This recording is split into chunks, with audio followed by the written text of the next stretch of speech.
Hello everyone, c'est moi pour ma vidéo du dimanche. J'espère que vous allez bien et que vous avez passé une excellente fin de semaine. Alors aujourd'hui, on va pas tarder, on va rentrer directement dans le vif du sujet parce que je voudrais pas que cette vidéo soit trop longue et indigeste. Par contre, s'il vous plaît, restez bien connectés jusqu'au bout parce que j'ai de grosses annonces à faire très importantes à la fin de cette vidéo. Donc restez à peu près juste au moment où vous voyez la photo de ma miniature. Alors, vous avez été nombreux à m'en parler, à me le réclamer et comme certains s'en doutaient, je ne pouvais pas ne pas faire ce sujet sur cet opéra urbain à Toulouse, utilisant des machines massives à l'allure équivoque et qui, forcément j'ai envie de vous dire, est dénoncé comme un rituel satata. Je vais dire dorénavant satata parce que vous n'avez pas idée de comment c'est compliqué de jongler avec la censure sur YouTube via certains mots. Donc désolé, ça infantilise, mais vous connaissez mon intention. Dès son titre, parce que le titre de l'opéra en disait déjà très long, La Porte des Ténèbres, l'opéra urbain annonçait bien plus qu'un simple spectacle. Des machines gigantesques ont traversé les rues de Toulouse dans une procession envoûtante, saturée de symboles ésotériques et d'allusions mystérieuses. Clairement, loin de n'être qu'un divertissement innocent, certains y ont déjà vu les signes d'un rituel profond et dissimulé, au point, il faut le savoir, que les autorités religieuses de la ville se sont alarmées. Était-ce un hasard, une simple performance ou les prémices de quelque chose de beaucoup plus sombre? Dans cette vidéo, nous allons plonger dans l'analyse de cet événement pour le moins étrange, qui à y regarder de plus près pourrait bien n'avoir jamais été ce qu'il semblait, du moins, vous l'avez compris, d'un point de vue officiel. Accrochez-vous, c'est déroutant, c'est un peu flippant, et c'est maintenant.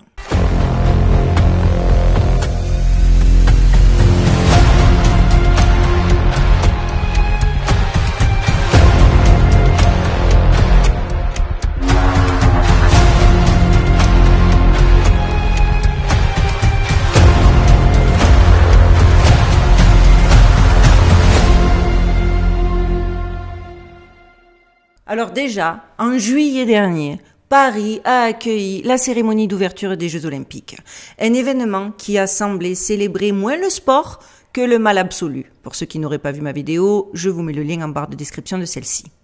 Quelques mois plus tard, c'est une autre ville française qui a décidé d'héberger un événement d'ampleur, transformant ses rues en un véritable temple satata à ciel ouvert. Intitulé La Porte des Ténèbres, ce festival a mis en scène d'énormes machines se déplaçant dans la ville et interagissant entre elles. Bien que l'idée ait pu paraître captivante, un détail troublant s'est imposé. Les machines représentaient clairement des démons et l'histoire entière était teintée de satata. Le prologue de cet opéra urbain a rapidement dévoilé les sous-entendus rituels de l'histoire et ça, personne ne peut le nier. Écoutez, chassée du jardin des Hespérides, Lilith, la femme scorpion, a trouvé refuge dans les profondeurs de la terre. Libérée par Hadès, roi des enfers, elle a erré de ville en ville à la recherche d'âmes damnées pour accroître ses adeptes et son pouvoir. Rassemblant des signes prodigieux, elle a tenté d'ouvrir un passage, un portail vers l'au-delà. Bon, déjà, le décor est clairement planté. En plus, je trouve que niveau timing, quand on sait que c'est l'année des 70 ans du CERN, qu'il y a eu plusieurs sujets à propos de portails, de choses inexplicables dans le ciel, je trouve que le spectacle était drôlement à propos. Vous connaissez mon adage, trop de coïncidences, mais bon. Et il n'y a pas que ce prologue, vous allez le voir, qui plante le décor. Ils avaient aussi annoncé la couleur d'entrée de jeu avec leur affiche. Rappelez-vous, vous avez été, je sais pas combien à me la partager sur mes réseaux sociaux, sur mon Instagram, et j'avoue que honnêtement, j'ai eu envie de faire le sujet tout de suite, mais vous savez que j'aime avoir suffisamment de recul pour que mes recherches aient du sens. Mais il faut avouer que cette affiche en disait pas mal quand même. Une image qui, en vérité, vous pouvez déjà le constater par vos yeux, se passe de commentaires. Cette affiche de promotion de l'opéra urbain est, vous en conviendrez, hautement symbolique et mérite qu'on s'y attarde car elle résume le véritable sens de ce festival. En haut à gauche, on a la cathédrale de Toulouse et le reste de la ville qui brûle. Juste en dessous, une bête rouge à cornes, rappelant fortement Baal, fait référence au sacrifice humain censé satisfaire les forces obscures.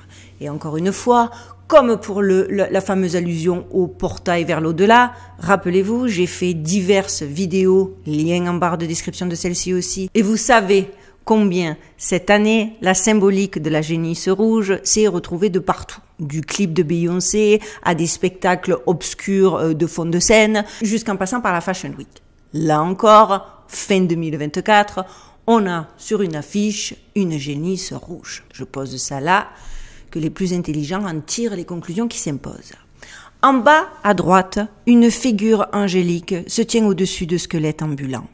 Elle semble représenter probablement Lucifer, également connu sous le nom d'ange déchu. Au centre de l'affiche, le personnage principal de l'opéra, Lilith, occupe une place prépondérante. Ce nom n'est clairement pas un hasard. Lilith est la femme démon primordiale, mentionnée dans la mythologie de multiples civilisations. Dans le folklore juif, Lilith, figure féminine démoniaque, a tiré son nom et sa personnalité de la classe de démons mésopotamiens appelés Lilu, au féminin Lilitu. La prononciation est certainement mauvaise, mais je vous les ai mis par écrit. Généralement traduit par monstre de la nuit. Il faut savoir qu'historiquement, un culte associé à Lilith a survécu chez certains juifs jusqu'au environ 7e siècle de notre ère. Et le mal qu'elle provoquait ciblait en particulier les enfants et les femmes en couche, et était censé être contré par le port d'une amulette portant les noms de certains anges. Et alors encore une fois, pareillement, petite parenthèse, comme la génisse rouge, cette année on n'a jamais vu autant de spectacles, de films, de clips et j'en passe et des meilleurs, où les stars actuelles incarnaient des femmes démons, donc une thématique claire autour de Lilith et coïncidence, s'il en fallait une autre, le nombre de fausses couches et de morts subites du nourrisson a atteint cette année des records. Quand tu recoupes ce que Lily était censée représenter dans la tradition et que jamais auparavant elle n'a été mise autant sur le devant de la scène et que justement l'année où ça se produit, les choses sont quand même clairement connectées avec le culte ancien, il y a de quoi se poser des questions. Coïncidence? Je ne pense pas. Trop de coïncidences crée une évidence. Sous Lilith, un personnage nommé Astérion, le Minotaure, se dresse avec un labyrinthe en arrière-plan. Encore un, pareil, je vous mets tous les sujets où j'ai fait, ou les allusions, la symbolique autour des labyrinthes en 2024. Il y a la dose, tous les liens en barre de description. Dans le genre récurrent, on est en plein dedans, quoi. Une référence ici claire et directe au mystère occulte de la Crète antique. Et ça, on peut pas le nier non plus. En effet, les labyrinthes symbolisaient bien plus que des structures énigmatiques. Ils incarnaient les complexités et illusions du monde inférieur, où l'âme humaine erre piégée dans sa quête de vérité. Ce voyage initiatique à travers un dédale mystérieux ne fait qu'amplifier les illusions et le désespoir, plongeant l'âme dans une lutte contre l'ignorance du monde. C'est à se demander même si actuellement le monde actuel n'est pas simplement un grand labyrinthe dans lequel on est tous paumés. Le labyrinthe le plus sombre et le plus tordu qui soit. Parce que franchement, ces derniers temps, chaque fois que je crois qu'on a touché le fond, je suis surprise. Dans le cœur de ce labyrinthe habite une figure redoutable. L'homme à tête de taureau, l'animal inférieur, le Minotaure, avide de détruire toute âme empêtrée dans les fils de l'ignorance. Loin d'être une simple créature mythologique, le Minotaure symbolisait un gardien sombre destiné à éprouver les initiés lors de rites de passage, les confrontant aux ombres les plus inaccessibles de leur propre psyché. Le célèbre labyrinthe de Crète, où erre sans fin le Minotaure, était indéniablement un lieu d'initiation au mystère crétois, un lieu où le monde réel se confondait avec le spirituel et où le profane pénétrait l'inexplicable. Le Minotaure, réputé pour son goût pour la chair humaine, était une allégorie de la destruction des illusions terrestres, une destruction qui, au sein des cercles de l'élite occulte, et ce, j'ai envie de vous dire, depuis la nuit des temps, trouvent clairement un écho dans leur obsession du cannibalisme rituel. Parce que ce soit clair, loin d'être un simple mythe, cette fascination pour le cannibalisme est profondément ancrée dans certains rituels occultes où la consommation symbolique d'âme représente le pouvoir ultime. Bien que l'événement, cette porte des ténèbres, ait été présenté au grand public comme un opéra urbain, le symbolisme omniprésent est tout sauf fictif. Ces éléments visuels et ces références sont en réalité les éléments d'un méga rituel conçu pour infiltrer l'inconscient collectif et l'attirer sans qu'il ne s'en rende compte vers des énergies sombres et des puissances antiques. Parce que si donc on s'en réfère aux traditions crétoises où ils puisent leur symbolique, au clin d'œil qu'ils veulent faire, à la mise en scène qui est clairement une reproduction de ces cérémonies sombres des temps anciens mais qui étaient censées être très powerful et qui annonçait la couleur en ce qui concernait les obédiences, les croyances et les buts de ces gens bien sombres, on est clairement obligé de se dire qu'il ne peut pas s'agir d'autre chose. Cet opéra urbain devient alors bien plus qu'un simple spectacle. Il prend des allures de cérémonie occulte, un rite public où chaque symbole se charge d'un pouvoir qui, pour l'œil averti, révèle une mise en scène terriblement réelle. Encore une fois, heureux est l'ignorant, disait Platon, il me semble. Je suis un petit peu d'accord, mais pas vraiment. Mais ça, je vous expliquerai pourquoi en conclusion. Mais clairement, si tu sais, tu ne peux plus le nier. Tu ne peux même plus tenter de porter des œillères en te disant « mais non », parce que la connaissance fait que les choses sont trop flagrantes. Alors que les rituels occultes se déroulent généralement à huis clos, l'élite nouvelle adore exposer les masses, sans qu'elles s'en rendent compte, à des événements imprégnés d'une énergie sombre et satata. Certains chercheurs en occultisme qualifient ces rassemblements de méga-rituels, je vous le disais, des cérémonies publiques où les inclinaisons spirituelles sombres des puissants dominent l'espace collectif, agissant comme une force silencieuse qui imprègne l'inconscient des spectateurs.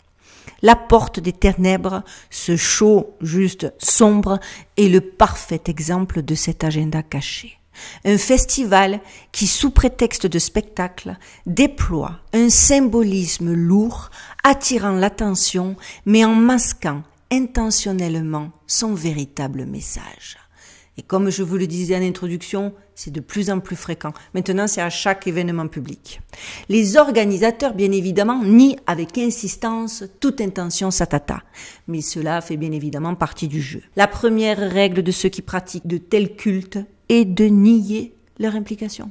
C'est une tactique bien rodée, une dissimulation en plein jour qui alimente l'agenda occulte. Cependant, le symbolisme visuel de cet événement parle de lui-même, me semble-t-il. Lilith, la figure centrale de l'opéra, en est la preuve vivante.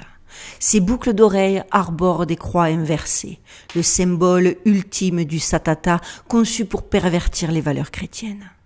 Une version inversée du symbole de la Trinité qui représente l'inversion de la Sainte Trinité, qui s'illustre par l'inversion de la croix, apparaît également de manière non dissimulée au centre de son ventre. Un emplacement qui, en termes occultes, est stratégiquement lié au pouvoir et à la soumission. Mais ce n'est malheureusement pas tout. Le corps de Lilith est parsemé de symboles occultes supplémentaires, chacun soigneusement disposé pour éveiller des forces précises et marquer visuellement son appartenance à l'ombre. Son nom même n'est pas anodin. Lilith, le démon primitif et symbole de rébellion féminine, est profondément ancré dans la mythologie et dans les traditions occultes comme un esprit sombre, l'opposé de la lumière divine. Cette simple mention de Lilith projette un message clair pour ceux qui savent lire entre les signes. Une invocation du chaos sous couvert d'art et de culture. Et cette année, j'ai envie de vous dire, une de plus. Et ce n'est pas tout. Regardez encore ces machines monumentales qui ne se contentent pas simplement de se mouvoir. Elles interagissent carrément les unes avec les autres dans ce qui semble être un rituel ésotérique orchestré sous les yeux d'une foule inconsciente. Un rite public qui, dans un contexte occulte, pourrait symboliser l'enfermement collectif dans un labyrinthe de mensonges et de contrôle. Ils vous disent où vous en êtes, où on en est, ce qu'ils ont créé. Ainsi, on a pu voir le Minotaure qui patrouillait également dans les rues de Toulouse en crachant des nuages de fumée sur les passants. À tout cela est venue s'ajouter une autre créature, une araignée géante qui avançait lentement, ses pattes métalliques frappant le sol avec une lourdeur presque cérémoniale. Pourquoi une araignée, les amis, sinon pour susciter l'angoisse et l'aversion? Ce choix n'est clairement pas anodin. Les fils de la toile tissés autour de la population symbolisent l'agenda plus large de l'élite pour enfermer les masses dans un réseau de laideur et de peur. Dans les cercles conspirationnistes, on sait que l'exposition continue à des images de désolation, de monstruosité et de laideur fait partie intégrante de l'agenda visant à éroder les fondements de la culture et à affaiblir l'esprit collectif. Cet opéra urbain est bien plus qu'un spectacle. Et ça, il faut bien que ce soit clair dans l'esprit de chacun. C'est une incantation publique.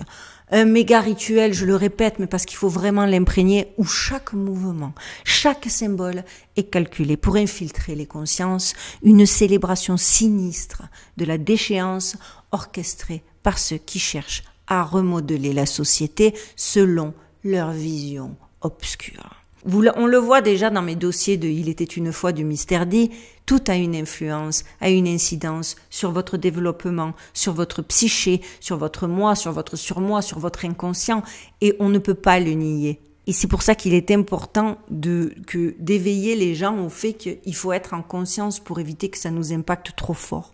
Parce que pour l'œil non averti, la porte des ténèbres pourrait n'être qu'un divertissement étrange. Mais pour ceux qui observent, au-delà de la surface, il s'agit d'un rituel occulte, une œuvre élaborée pour infuser l'énergie des ténèbres dans le tissu même de la société, cachée encore une fois, sous le masque de l'art et de la célébration urbaine. C'est Platon qui disait, par exemple, pour ne donner qu'un exemple, celui qui contrôle la musique contrôle le monde. Ben oui, parce qu'à partir du moment où tu fais avaler des couleuvres sous couvert de divertissement, de films, où les gens qui veulent pas voir plus loin que leur petit bout de leur petit nez se disent que ce n'est rien d'autre que de la science-fiction, eh ben, ils n'ont pas compris que c'est autant de graines. Parce que même si tu veux pas écouter, tu entends. Et c'est des graines qui enrayent l'engrenage, qui faussent la perception. Et c'est vraiment ce que je veux mettre en exergue, surtout autour de ce sujet. Parce que déjà, sur l'affiche promotionnelle, l'araignée géante, déjà sinistre de par sa taille et sa présence, est encore plus terrifiante avec une tête grotesque qui semble presque la doter d'une conscience propre. Une entité qui observe et guette. Comme si cette araignée n'était pas seulement une machine, mais un symbole vivant de manipulation. Elle projette une toile pyramidale sur Lilith, regardez. L'enfermement dans un réseau complexe de contrôle. Cette toile pyramidale, encore une fois une pyramide, symbole récurrent que l'on ne connaît que trop bien, n'est pas sans rappeler les structures de pouvoir et de domination. Une référence claire aux hiérarchies occultes qui sous-tendent le contrôle des masses. Est-ce que l'araignée représente Satan lui-même? Se pourrait-il que le prince des ténèbres patrouille dans les rues de Toulouse, dissimulé sous cette forme mécanique monstrueuse? Je pose ça là. Et alors, qu'on pensait que cela aurait suffi? Que nenni. Le spectacle atteint son apogée dans une scène infernale lorsque Lilith, la figure centrale et démoniaque, s'avance lentement vers un cercle enflammé qui semble tout droit sortir des abîmes. Une porte géante vers l'enfer. Encore cette notion de porte. Les flammes tournoient, créant un vortex de lumière et de chaleur, et les ombres de l'araignée et des autres créatures métalliques semblent danser autour comme des serviteurs inconscients d'un rituel ancien et interdit. Ce cercle n'est pas seulement un élément de décor. Dans les traditions occultes, Le cercle enflammé est un symbole puissant, un portail permettant d'accéder aux dimensions invisibles et sombres, un lieu de communion avec les esprits les plus darks. J'espère pouvoir vous mettre, je vais pas être embêté par les droits d'auteur, une courte vidéo, sinon je vous mettrai des images, mais une courte vidéo capturant la scène finale montre les vibrations sombres et intenses de ce dénouement. Un instant où le spectacle et le rituel semblent se confondre, laissant le spectateur face à une question plus que troublante. Jusque où s'étend cette mise en scène? Car dans le monde occulte, je le répète pour les petits nouveaux sur ma chaîne, chaque symbole a un pouvoir. Chaque geste a une signification. Et ce spectacle public pourrait bien n'être qu'un miroir de quelque chose de bien plus grand, de bien plus sombre, qui est en train actuellement de se dérouler en coulisses. Le maire de Toulouse a personnellement validé cet événement, engageant, sachez-le, la somme colossale de 4,7 millions d'euros d'argent public pour financer ce festival controversé.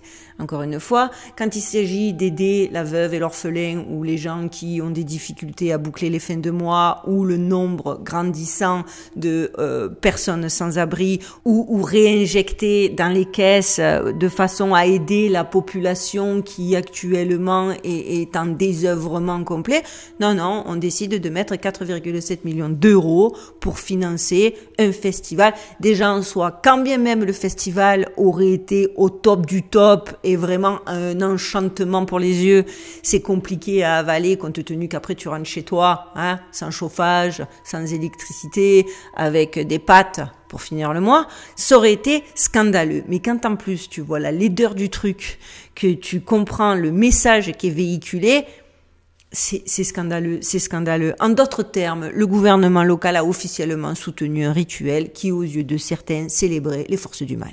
L'utilisation de fonds publics pour un événement perçu comme une attaque frontale contre les valeurs chrétiennes a naturellement suscité des protestations. Mais pas assez, à mon humble avis. Mais bon, ça c'est quand même la bonne nouvelle à retenir. Il y a des gens qui s'éveillent et maintenant il y a des vrais combattants qui montent au front. Des citoyens inquiets de cette incursion du symbolisme occulte dans leur ville ont exprimé leur indignation, voyant là un détournement manifeste de l'argent des contribuables. Et ça, rien que pour ça, je valide à 1000%. L'archevêque de Toulouse, Monseigneur Guy de Kérimel, a trouvé cet événement tellement troublant sur le plan spirituel qu'il a pris une mesure drastique.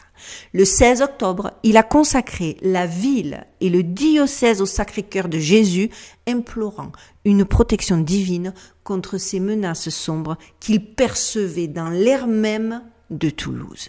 Lors de son discours, il a mis en garde contre une infiltration subtile et insidieuse de la noirceur dans la culture et la société actuelle.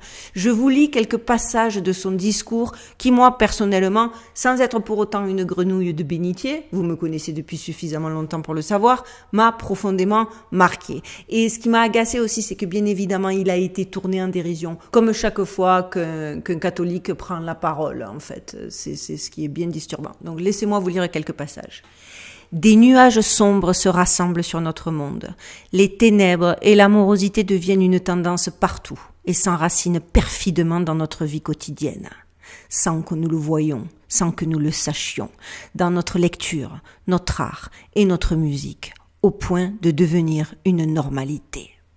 Dans un autre entretien, il a carrément, là c'était une interview, il a pas mâché ses mots au sujet de l'événement, il est allé franco, ça j'ai adoré aussi. Certains aiment regarder des films d'horreur, mais il faut payer pour les voir. Si nous n'avons pas envie de regarder tout cela, nous devrons simplement nous terrer chez nous pendant 3 jours. La taille des structures rend difficile d'échapper à ce triste spectacle. Il a également exprimé son inquiétude face aux personnages symboliques du show, ajoutant « Les personnages sont troublants pour les chrétiens, car Lilith est un témoin féminin évoqué dans la Bible. Le Minotaure est un personnage peu agréable qui se repaît de chair humaine et personne n'aime les araignées. Les gens devraient trouver un moyen de s'unir autour de l'amour plutôt que de la peur. » Mais ça, mais tellement. Et pareil, je le dénonce Déjà à travers les contes de fées qui datent des temps moyenâgeux, c'est pour vous dire. Toujours faire peur, trouver que la peur, en quelle année la peur c'est un moteur? Vous le savez que dans termes de vibration, on va parler purement de vibration, c'est une des plus basses, voire la plus basse vibration qui soit. Mais la controverse ne s'est pas arrêtée là. La communauté protestante de Toulouse s'est également insurgée contre cet événement. Des représentants de la Fédération protestante de France ont exprimé leur mécontentement, rappelant les valeurs historiques et culturelles de la ville qui, selon eux, étaient ici clairement bafouées. Je vous lis ce qu'ils ont dit. Nous aimons Toulouse pour son histoire, sa culture et son dynamisme. Toulouse, c'est la vie, la joie et la beauté. Cependant, les représentants de l'Église sont choqués et alarmés par le choix du thème pour cet acte, qui présente Toulouse comme la porte de l'obscurité. Ce festival n'a donc pas seulement transformé les rues de Toulouse, il a ouvert un débat profond et divisé la communauté. Comme je l'ai souvent illustré dans mes vidéos depuis maintenant 4 ans et demi, bientôt 5 ans, de nombreux événements suscitent de plus en plus fréquemment trop de controverses similaires. Manifestement, une tendance inquiétante prend ici forme. Des rituels déguisés en art, en performance, en concert et j'en passe, investissent de plus en plus nos espaces publics, célébrant subtilement la victoire du mal. Sous couvert de créativité, ces événements incorporent des symboles et des références qui attaquent frontalement le christianisme et les valeurs religieuses traditionnelles. Chaque fois, des citoyens protestent contre cette intrusion perçue comme blasphématoire envers leur foi, mais rien n'y fait. Généralement, je vous le disais, ils sont tournés en dérision, ce qui me met hors de moi. Les voix de ceux qui s'inquiètent de ce symbolisme sont systématiquement ignorées ou ridiculisées. Les médias de masse minimisent ou étouffent ces préoccupations tout en amplifiant exagérément tout ce qui est jugé offensant pour les groupes qu'ils choisissent de protéger. Et lorsque l'agitation autour de cet événement se calme, un autre événement du même acabit surgit dans un autre pays, comme une chaîne infinie de cérémonies occultes dissimulées sous des façades artistiques. Certains pourraient défendre ces manifestations comme des festivals inoffensifs, de simples divertissements utilisant des technologies sophistiquées, mais cette vision occulte gagne en clarté lorsqu'on adopte une perspective plus large. Les symboles déployés dans ces spectacles ne sont pas de simples artifices de fiction. Dans les cercles occultes et satata, ces signes sont connus pour leur puissance. On dit qu'ils agissent comme des catalysateurs d'énergie sombre délibérément activés lors de méga rituels. Alors quand vous ne savez pas, ne parlez pas, parce que j'ai beaucoup de gens, je le vois souvent, même dans mes proches, qui, vous savez, ils ont le complexe de « je sais parce que je sais ». Et ça m'a toujours fait halluciner d'aussi loin que je m'en souvienne. C'est-à-dire, il y a des gens, et ça je pense que c'est connecté, mais je vous ferai ma conclusion finale par rapport aux contes de fées, à comment on est endoctriné, comment on est brainwashé à travers, depuis notre plus jeune âge, même parce que nos parents l'étaient avant nous et les parents de nos parents. Mais en fait, on a des convictions. Je sais que je sais. T'as fait aucune recherche. T'es pas allé plus loin que le bout de ton nez. Tu me ressors ce que tu as vaguement appris à l'école et qui aujourd'hui, avec les nouvelles découvertes, sont soit obsolètes, soit archaïques, soit carrément dépassées, expirées, voilà. Mais ils savent qu'ils savent. Et quand tu leur demandes, mais tu le sais, basé sur quelle recherche? Non, mais je le sais. Et ça tire la population vers le bas. Vous ne pouvez pas avancer dans la vie avec des convictions sorties de nulle part, qui vous ont très certainement été transmis de génération en génération et qui étaient déjà fausses à l'origine. Ça peut pas aller. Mais à la limite, soyez humble. Moi, je n'affirme que si j'ai fait des recherches. Et encore une fois, lorsque j'affirme, je vous dis, voilà, moi j'ai fait ces recherches, j'ai trouvé ça, je trouve que c'est intéressant, mais je n'affirmerai jamais rien basé sur je sais que je sais. Dites-moi en commentaire si vous avez, mais c'est sûr que vous avez dans vos proches ceux qui souffrent des symptômes, je sais que je sais.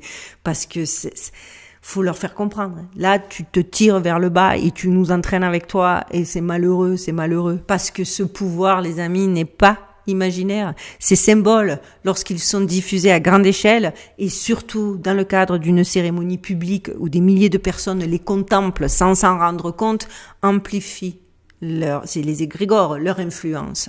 Le méga rituel se transforme alors en un acte collectif d'invocation, attirant l'attention des forces du mal qu'il représente. Et il faut vraiment en être conscient. Vous vous rendez pas compte qu'on refait en fait ce que faisaient les anciennes civilisations lorsqu'ils invoquaient dans des rituels un petit peu étranges, lorsqu'ils invoquaient des entités? Imaginez un instant des observateurs extraterrestres analysant notre planète et assistant au passage d'une Lilith gigantesque dans une ville, suivie d'araignées géantes et de minotaures. Que déduirait-il de cette scène? Très probablement que les humains célèbrent des divinités sombres dans une procession ritualisée et que ces êtres surnaturels sont honorés comme des dieux. Ce n'est pas une exagération là que je vous fais. Que nous le voulions ou non, c'est exactement ce qui se produit actuellement dans nos rues. Ces spectacles publics, loin d'être innocents, présentent des éléments d'un culte moderne déguisé et chaque événement de ce type n'est qu'une pièce de plus dans un puzzle global formant un réseau de cérémonies visant à subjuguer l'esprit collectif et à enraciner l'ombre dans le quotidien. C'est pour ça que tout est autour, même maintenant les dessins animés, tout est fait pour que être du côté des forces obscures, ce soit cool, ce soit un exemple, faut être rebelle, ça fait de toi une personne rebelle, anti-système, mais c'est pas vrai, tout ça c'est faux, tout ça c'est pour nourrir ces égrégores sombres. Et c'est pour ça qu'il est important de tirer la sonnette d'alarme, parce qu'à la limite, si les gens en sont conscients, il faut bien que vous vous disiez que ça a moins d'impact, même s'ils en sont conscients sans en être réellement convaincus. D'ailleurs, avant que certains profitent de ce sujet pour venir polluer mes commentaires à base « oui, mais tu dénonces soi-disant, mais en vérité, regarde, tu fais partie de l'opposition contrôlée parce que tu partages et que tu mets toi aussi finalement ces événements diaboliques en lumière en les repartageant sur ta chaîne », je n'aurai qu'une seule réponse et ce sera la seule fois que je répondrai parce que je pense que cette réponse est fondamentale. Celui, les amis, qui craint l'obscurité ne trouvera pas la lumière. Sans embrasser les deux, le véritable choix de l'âme reste insaisissable et vous devez garder ça à l'esprit. Marcher uniquement sur le chemin de la lumière en recherchant des vibrations élevées, sans reconnaître l'ombre intérieure, c'est errer dans un tunnel de scénarios répétitifs. Un tel voyage laisse l'individu piégé dans une dichotomie éternelle. Tout ou rien, noir ou blanc, obscurité ou lumière. Arrêtez avec le manichéisme. Comment peut-on être sûr d'avoir choisi la lumière si l'on refuse de reconnaître son obscurité en l'enfermant, en la mettant hors de vue, hors de l'esprit? Vous devez comprendre, ce qui est enfermé tend à se renforcer. Et c'est alors qu'on en vient à se demander pourquoi mes actes semblent-ils invisibles, pourquoi, malgré ma bonté et ma conscience, me manque-t-il ce que d'autres moins évolués semblent posséder, pourquoi réponds-je au mal par la gentillesse pour n'obtenir au final que l'ingratitude en retour. Ces questions sur l'équité de la vie tourbillonnent, accompagnées d'émotions intenses et récurrentes. Amertume, culpabilité, honte, colère, fierté ou tristesse ou voire même désespoir. Si l'on avance dans son évolution, on peut sortir de ce tunnel de dualité. Pourtant, malheureusement, je vois que beaucoup s'arrêtent, choisissent le chemin de l'ermite, s'éloignent des autres. Mais sachez aussi que cet isolement est une impasse, car c'est dans nos interactions avec les autres que nous grandissons, en confrontant nos opinions, en étant à l'écoute, pas en s'agressant par contre, que ce soit bien clair. Parce que sans ça, c'est ainsi, les amis, que survient la nuit noire de l'âme. J'avoue, la renaissance de soi-même en termes d'embarquement dans le voyage de l'âme implique une agonie encore beaucoup plus grande. C'est parce qu'il s'agit d'un processus complexe, ça c'est la vérité, et à plusieurs niveaux, qui se déroule lentement. Pour certains, vous devez le comprendre, il s'étend sur des années, pour d'autres sur des décennies. Dans ce voyage, le progrès n'est pas linéaire. C'est un chemin d'un pas en avant, 2 pas en arrière, il faut un immense courage pour persister malgré les doutes et malgré les chemins. Mais ce qu'il faut savoir, c'est que la lumière au bout de ce tunnel est la paix intérieure, une tranquillité zen face aux défis de la vie. Moi, personnellement, j'en suis très loin, mais j'y travaille. Il ne s'agit pas de réprimer ses émotions, mais de les accepter pleinement. Il s'agit d'être présent et conscient à chaque instant, d'atteindre un état surtout où l'on ne blâme pas les autres, où l'on ne juge personne, où l'on n'hésite pas à dire non lorsque cela est nécessaire, sans se soucier des perceptions négatives, où l'on peut se parler, même si nos opinions divergent, sans que cela tourne au drame et au conflit, parce que c'est par ça que passe l'enrichissement personnel. Personne ne détient la vérité absolue, et je sais qu'il y en a qui vont être fortement courroucé que je dise ça, mais c'est la vérité, parce que c'est en discutant, en partageant des points de vue différents, en étant à l'écoute de l'autre, qu'on pourra se rapprocher au plus près de la vérité. Mais pour l'instant, personne là. C'est pour ça que ça sert à rien de venir agresser dans les commentaires, de venir sortir d'un ton agressif, parce qu'après, attention, je fais bien la part des choses entre ceux qui sont pas d'accord. Tout le monde, et justement, moi je veux pas qu'on s'auto-congratule entre nous et qu'on reste entre nous, ça m'intéresse pas. J'aime avoir des détracteurs, j'aime avoir des personnes qui montent au créneau pour défendre une opinion divergente, parce que ça m'apprend et ça m'enrichit. Mais l'agressivité, le jugement, arrêtez. Vous l'avez compris. Tout ça pour dire que, en fait, en gros, il s'agit d'avoir le courage de suivre le chemin que l'on choisit en reconnaissant à la fois sa lumière, mais aussi son obscurité. L'un ne va pas sans l'autre. Une fois que vous aurez compris que vous n'êtes pas seulement le récipient physique de votre corps, mais une âme éternelle et complexe, un fragment du divin sur terre qui forge votre chemin et vos expériences uniques, vous poursuivrez le voyage de votre âme sans vous laisser décourager par les opinions des autres. Vous avancerez en acceptant le monde des autres et vous-même. Et c'est le but, les amis. Et attention, cela ne signifie pas que vous devez vous connecter avec toutes les personnes que vous rencontrez. Cela signifie qu'une fois que vous aurez choisi et identifié votre chemin, vous vérifierez sans arrêt et constamment votre boussole, interprétant les signes de la vie, de votre vie, du parcours de vie. Et ceux qui sont sur le même chemin que vous rejoindront sûrement. Et ceux qui ont choisi un chemin différent, eh bien, vous les laisserez suivre leur propre chemin. Dans la vaste toile de l'univers, les pièces du puzzle de nombreuses vies s'assemblent pour former une magnifique tapisserie et chaque individu crée sa propre fractale de réalité à travers son expérience personnelle. C'est une illusion de penser que vous avez marché seul. Il y a beaucoup comme vous, devant et derrière. Croyez-moi, c'est justement pour cette raison que j'ai créé cette chaîne, pour bâtir ensemble une communauté de cœur et d'esprit éveillés, unis par l'expérience et la recherche de sens. Je peux faire des maladresses, je peux me tromper, je peux un jour emprunter un chemin qui me semblera le bon chemin et découvrir au fur et à mesure de mon avancée et de mes recherches que peut-être c'était factice et que peut-être c'était un piège et faire un backup et c'est ok. Et c'est un émerveillement, une véritable élévation spirituelle, une joie sans borne que de rencontrer ceux qui, à travers leur douleur et leur solitude, ont choisi de continuer à avancer,